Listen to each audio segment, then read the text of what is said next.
Hello friends. तो last episode में आप लोगों ने देखा था लॉ ने अपनी पूरी ताकत लगा ली थी, लेकिन डोफ्लामिंगो फिर भी बच जाता है। अब आइए शुरू करते हैं। ट्रेबॉल लूफी को जकड़ लेता है और वो बोलता है कि तुम दोनों को क्या लगा था कि तुम दोनों मिलकर डोफी को हरा दोगे। अब मैं तुम दोनों को मार दूंगा। लॉ, पहले तुम मरोगे। डोफी जाओ, लॉ का मुंह मसल दो। लेकिन तभी लूफी बोलता है डोफी रुक जाओ, वो तुमसे नहीं लड़ सकता है। लेकिन ट्रेबॉल कहां मानने वाला। डोफी आगे बढ़ता है, जिसके बाद लूफी लॉ को बचाने के लिए ट्रेबॉल के ऊपर मुक्के चला देता है, लेकिन उसके मुक्के ट्रेबॉल पे काम नहीं करते हैं। जिसके बाद लूफी ट्रेबॉल से बोलता है कि मुझे लगता था कि अब मैं आर्मामेंट हाकी सीख गया हूं, तो मेरे घूं से लोगिया टाइप डेविल फ्रूट के ऊपर काम करेंगे, लेकिन तुम्हारे ऊपर तो ये काम ही नहीं कर रहे हैं। ट्रेबॉल बोलता है कि ओ, तो तुम्हें लगा कि मैं एक Logia type devil fruit user हूं, तुम्हारे मुक्के मेरे ऊपर काम नहीं करेंगे। लॉ मुगिवारा से बोलता है कि हाँ, वो सही बोल रहा है, तुम्हारे मुक्के उसके ऊपर काम नहीं करेंगे। और सबसे बड़ी बात मुगिवारा, मैं फिर दोबारा इन बेवकूफों के साथ नहीं मिलना चाहता हूं। जिसके बाद ट्रेबॉल बोलता है कि तुमने क्या बोला, हम टॉप एग्जीक्यूटिव बेवकूफ हैं, अब मैं तुम्हें नहीं छोड़ूंगा। डोफी लॉ के पास पहुंच रहा होता है, लेकिन ट्रेबॉल उसे रोक देता है और बोलता है कि बदला मैं लूंगा। डोफी भले ही राजा है, लेकिन हमारे बीच में और उसके बीच में कोई भी अंतर नहीं है, क्योंकि 30 साल पहले हेवन से गिरा हुआ तोहफा हमने उठाया था, हमने उसे ताकत दी और हमने उसे इविल बनाया। फिर एक बैक स्टोरी शुरू होती है, जहां पर डोफी अपने पिताजी का सर लेके मारीजो में जाता है, लेकिन मारीजो से उसे भगा दिया जाता है। जिसके बाद ट्रेबॉल बोलता है कि चलो ये अच्छी बात है कि तुम बच गए, अब सुनो, तुम हमारे साथ रहोगे, लेकिन हम सब एक ही ड्रीम देखेंगे और हम सब अब फैमिली है। जिसके बाद डोफी को कोई भी चोट पहुंचाता तो ट्रेबॉल लोग उसे जान से मार देते। अगर किसी रोड पर उसको चोट लग जाती तो वो उस रोड को ही उड़ा देते थे। एक तरह से अब वो उसे राजा की तरह ट्रीट करने लग गए और ट्रेबॉल लोगों ने डोफी से बोला कि तुम एक दिन समुद्र के राजा बनोगे। जिसके बाद लॉ बोलता है कि बकवास बंद करो, डोफी के लिए अपने सपने से इंपॉर्टेंट कुछ भी नहीं है। और मैं बात कर लूं तुम्हारे, तो तुम वो लोग हो जो डोफी के तलवे चाटते हो। ये सुनकर ट्रेबॉल को बुरा लगता है और वो लॉ के झांसे में फंस जाता है और लॉ ट्रेबॉल को अपने रूम में फंसा लेता है। ट्रेबॉल लॉ से बोलता है कि मैं तुम्हें जान से मार दूंगा। तभी लॉ ट्रेबॉल से बोलता है कि सुनो, मैं भी एक शिप का कैप्टन हूं, और अगर मैं तुम्हें और डोफी को मुगिवारा के हवाले छोड़ दूं तो ये मेरी शान के खिलाफ होगा।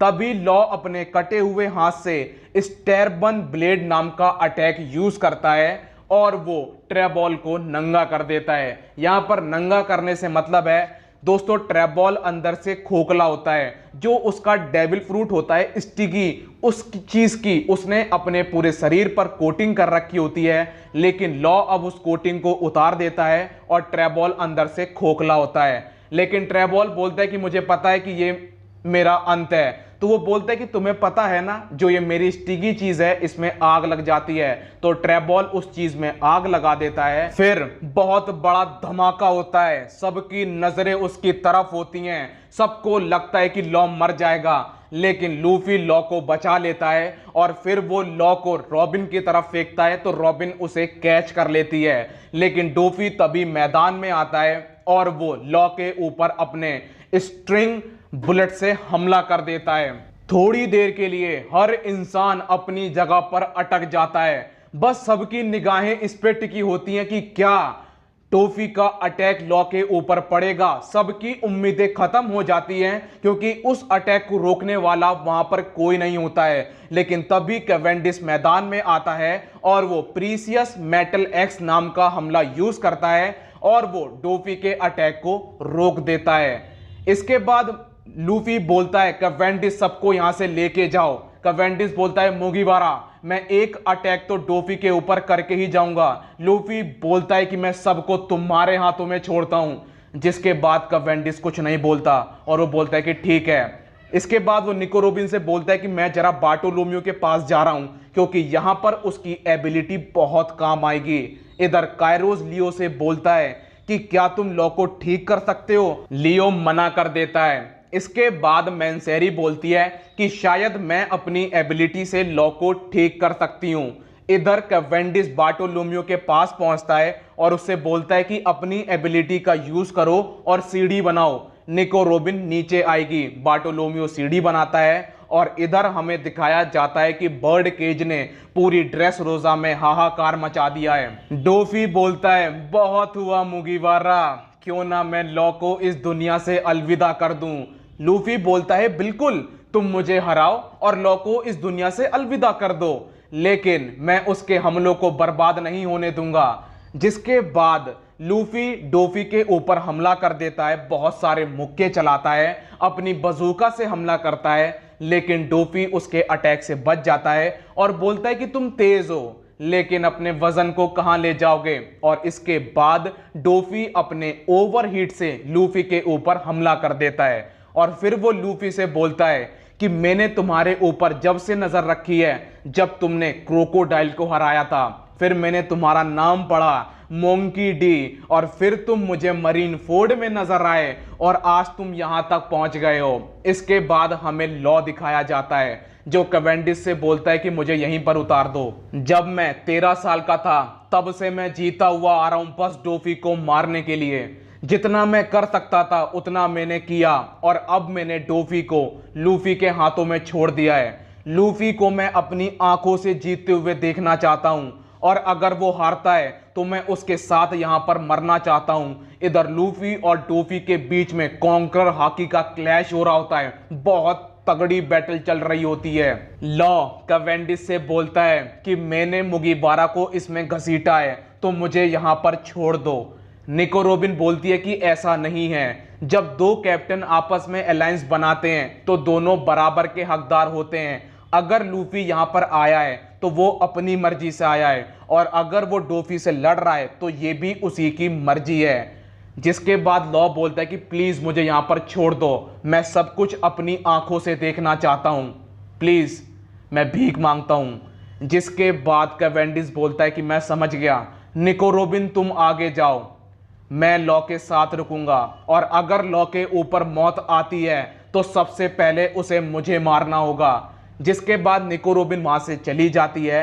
इधर हमें दिखाया जाता है कि बर्ड केज को रोकने का किसी के पास कोई आइडिया नहीं होता है, लेकिन तभी जोरो को एक आइडिया आता है। लूफी और डोफी लड़ रहे होते हैं, दोनों ही एक दूसरे के ऊपर बराबर भारी पड़ रहे होते हैं। जिसके बाद लूफी यूज करता है Gomu Gomu no red hawk, लेकिन डोफी बहुत आराम से उस अटैक को रोक देता है। इसके बाद लूफी अपने गियर थर्ड का यूज करता है और अटैक करता है Gomu Gomu no grizzly magnum, लेकिन डोफी इस अटैक को भी बहुत प्यार से रोक देता है। इसके बाद डोफी बोलता है तुमने क्या कहा था कि लॉ के अटैक को बर्बाद नहीं जाने दोगे, तुम्हें कितना समय लगेगा मुझे हराने में। इसके बाद डोफी बोलता है कि बर्ड केज शुरू हो चुका है, 30 मिनट बाद लोग मरना शुरू हो जाएंगे, 40 मिनट बाद उनकी चीखें सुनाई पड़ेंगी और 50 मिनट बाद ऐसा लगेगा जैसे ड्रेस रोजा में बहुत सारे टमाटर एक साथ फोड़ दिए हों। अगर तुम यहां पर नहीं आते तो ड्रेस रोजा का ऐसा हाल नहीं होता। लूफी बोलता है कि बिल्कुल, मैंने देखा है कि यहाँ के इंसान कितने खुश हैं, अब मेरे सामने बस तुम और तुम्हारा बर्ड केज है। और फिर एक आवाज आती है गियर 4 और यहीं पर एपिसोड खत्म हो जाता है। मिलता हूं नेक्स्ट वीडियो में, जब तक के लिए अपना ख्याल रखिए, कोरोना से सावधान, गुड बाय।